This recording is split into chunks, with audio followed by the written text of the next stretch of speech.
Fala galera, vocês estão bom? Eu tô bom, professor Vlad de Química aqui hoje para falar a respeito de reações inorgânicas. Algumas literaturas vão chamar de classificação das reações inorgânicas ou tipos de reações, ok? Antes, vamos falar um pouco a respeito dos critérios que devem ser analisados quando nós falamos de reações. O primeiro critério para analisar uma reação química é com relação ao fato dela liberar ou absorver energia. Neste caso, quando uma reação ela é capaz de liberar energia quando acontece, nós vamos classificá-la como exotérmica, assim como já visto em termoquímica. Agora, quando uma reação química absorver energia, nós vamos classificar ela como endotérmica. Veja o exemplo A, onde nós temos o carbono, na forma de carvão, reagindo com o oxigênio, ou seja, uma reação de combustão, uma reação de queima, e essa reação de queima ela vai fazer o quê? Ela vai liberar calor, como quando você acende uma fogueira e se aproxima dela, você sente o calor sendo liberado da reação que acontece. Já no segundo caso, nós temos o gás nitrogênio e o gás oxigênio reagindo, porém, para isso acontecer, eles precisam absorver calor para dar origem ao monóxido de nitrogênio. Então, nesse caso, nós temos uma reação chamada de endotérmica. Outro exemplo desse tipo de reação acontecendo são aqueles saquinhos que você compra na farmácia quando leva uma pancada e fica meio inchado, que você dá uma pancadinha nele, ele fica geladinho. Então, isso é uma reação endotérmica também, ela absorve calor para acontecer. Perfeito? Nós vimos nosso primeiro critério. Outro critério que deve ser levado em consideração durante uma reação química é a relação da velocidade, assim como é visto na cinética química.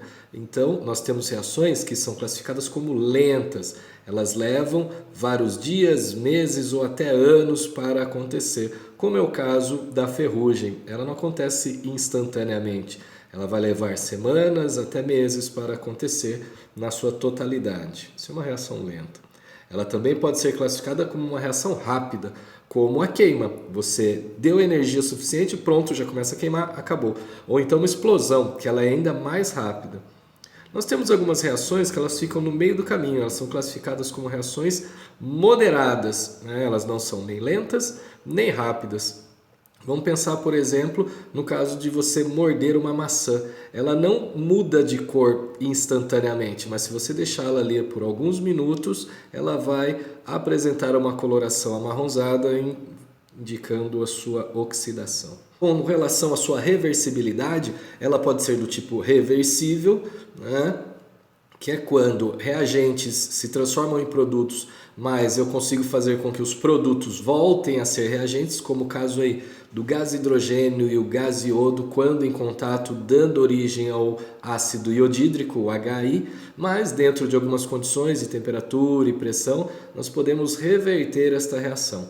No entanto, algumas reações são classificadas como irreversíveis, como é o caso das reações de combustão, de queima, enxofre mais oxigênio formando SO2. O SO2 não voltará a ser enxofre e oxigênio apenas. Então, outra classificação. Nós podemos falar também com relação à variação de NOx. Então, se a reação ela apresentar uma variação do seu número de oxidação, nós classificamos essas reações como reações de oxirredução, ou seja, uma reação de oxidação quando ocorrer a perda de elétrons, implicando no aumento do número de oxidação, ou então eu posso chamá-la também de redução, que é quando a espécie ganha elétrons, diminuindo o seu número de oxidação. Então esse é o nosso outro critério. Se não houver a variação do número de oxidação, eu posso simplesmente mencionar que essa reação ela não é de oxirredução ou sem oxidação e redução.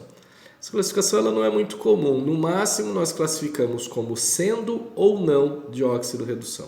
Perfeito? Agora nós chegamos no ponto alto da nossa classificação, que é com relação à complexidade do mecanismo da reação. Perfeito? Então, muita atenção em cada um dos itens. Nós utilizaremos, em alguns momentos, itens genéricos, como A e B, para demonstrar, e alguns exemplos reais. O primeiro critério de classificação das reações inorgânicas dentro da complexidade são as chamadas reações de síntese ou adição. Tá? Sintetizar é adicionar, é unir tudo que eu tenho envolvido num processo. Então, observe aí que no primeiro momento nós temos dois reagentes chamados de A e B, né, que são as várias substâncias, formando apenas uma única substância chamada de AB. Ou seja, eu adicionei A em B e formei AB, ou eu uni as duas espécies reagentes formando um único produto, ok? Então, estas reações são classificadas como reações de síntese ou adição. Um exemplo real, nós temos aí o magnésio metálico reagindo com gás oxigênio, veja, dois reagentes, magnésio metálico e gás oxigênio, formando o óxido de magnésio, um único produto. Veja, duas substâncias simples dando origem a uma substância composta, ou dois reagentes formando um único produto. Então houve a adição, houve a síntese desta ocorrência química. Maravilha? Esse foi o nosso primeiro critério de classificação. Com relação às reações de síntese, nós podemos ter a chamada síntese total, onde os dois reagentes dão origem a um único produto, mas nós também, veja, duas substâncias simples formando uma substância composta. Nós podemos dividi-la um pouquinho mais. Nós temos a chamada síntese total, onde nós partimos de substâncias simples, dando origem a uma substância composta. Veja aí, carbono, uma substância simples, gás, oxigênio, outra substância simples, formando o dióxido de carbono, o gás carbônico, uma substância composta. Mas nós também podemos ter a chamada síntese parcial, onde nós partimos de substâncias compostas e damos origem a uma nova substância composta. Veja, nesse caso, nós temos o CaO, o óxido de cálcio, reagindo com a água, formando o hidróxido de cálcio, também chamado de cal hidratada. Então veja, não obrigatoriamente nós precisamos ter apenas substâncias simples para uma reação de síntese. Tá? Esse critério vai ser adotado em outra situação. Nós podemos ter também agora as reações chamadas de análise ou decomposição. Como o segundo nome já diz, nós temos a quebra, a decomposição de uma substância em outras novas. Então, neste caso, nós partimos de uma substância genérica AB e formaremos dois produtos chamados de A e B. Note que agora nós temos uma substância composta e demos origem a duas substâncias simples. Vamos a um exemplo real do dia a dia. Então nós temos aí a reação que acontece no airbag dos veículos, onde nós temos um composto à base de nitrogênio e sódio, o NaN3, na qual, quando há uma solicitação mecânica, esta substância composta irá dar origem a duas substâncias simples, que são o gás hidrogênio, que é ele que expande o airbag, e o sódio metálico. Então note que eu tenho nesse caso uma substância composta e a formação de duas substâncias simples. Ou seja, o número de reagentes é menor do que o número de produtos. Então estamos falando de uma reação de análise ou decomposição. Algumas reações de análise recebem alguns nomes bem específicos, como por exemplo, se ela utilizar o calor como fonte de início de processo. Então, nesse caso, nós chamamos essas reações de pirólise. Sempre que você ver esse triângulo em cima da seta ou souber que ela precisou de calor para acontecer, essa reação de decomposição vai ser classificada como pirólise. Agora, se a reação de decomposição utilizar a luz apenas, nós vamos classificar essa reação de análise ou decomposição como fotólise, com uso de fótons, com uso de luz. Perfeito?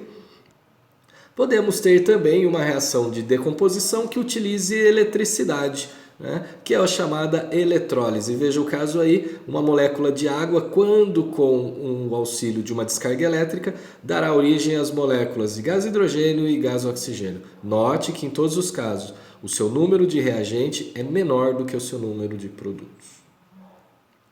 Temos agora nosso terceiro caso, que são as reações chamadas de deslocamento ou substituição e simples troca, ok? Então, você tem aí, nesse caso, três sinônimos: deslocamento, substituição ou simples troca. Como o último nome já cita, eu tenho a necessidade de uma substância simples para classificá-la dessa maneira. Note que no primeiro caso, nos reagentes, nós temos uma substância simples chamada de A e uma substância composta XY. Após a reação acontecer, ocorre uma troca onde A troca de lugar com X, formando uma substância composta agora AX e uma nova substância simples X. Percebam que agora não há mudança do número entre moléculas de reagentes e produtos, ok? Veja um exemplo onde nós temos aí o ferro metálico em contato com o sulfato de cobre, formando após algum tempo o sulfato de ferro e deixando solto o cobre metálico. Note, no início tínhamos ferro metálico como substância simples, ao final temos cobre metálico como substância simples. Então houve um deslocamento de um metal pelo outro. Então essa é uma reação de deslocamento ou simples troca. E finalizando as nossas classificações, nós temos aí a reação chamada também de dupla troca ou dupla substituição. O termo dupla troca é bem mais comum nas literaturas e nas resoluções de exercícios.